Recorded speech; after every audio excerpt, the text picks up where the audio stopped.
Yemeni বিমান প্রতিরক্ষা ব্যবস্থা সানার আকাশে বহু ইসরায়েলি আক্রমণ প্রতিহত করেছে বলে জানিয়েছে একটি ইয়েমেনি নিরাপত্তা সূত্র।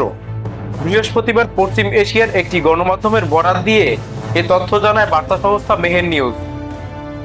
হিজবুল্লাহ নিয়ন্ত্রিত লেবাননের গণমাধ্যম আল মায়াদিন টিভিকে ইয়েমেনি সশস্ত্র বাহিনীর ওই সূত্র জানায়, ইয়েমেনি বিমান প্রতিরক্ষা সানা শহরের উপর ইসরায়েলি বাহিনীর ব্যাপক বিমান হামলা সফলভাবে ঠেকাতে সক্ষম হয়েছে।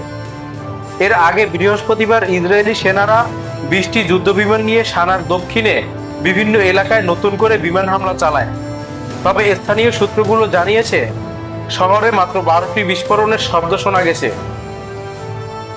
সূত্রটি জোর দিয়ে জানায়, ইয়েমেনি প্রতিরক্ষা ব্যবস্থা একাধিক স্তরের প্রতিরক্ষা প্রস্তুতির মাধ্যমে শত্রু যুদ্ধবিমানের কয়েকটি দলকে প্রতিহত করে এবং তাদেরকে বোমাবর্ষণের আগেই সানার আকাশ ছেড়ে দিতে বাধ্য করে। এই সূত্রের বরাতে জানা গেছে, এই অভিযানে অন্তত 20টি যুদ্ধবিমান ব্যবহারের পাশাপাশি জাহাজ থেকেও ক্ষেপণাস্ত্র নিক্ষেপ করেছে ইসরায়েল।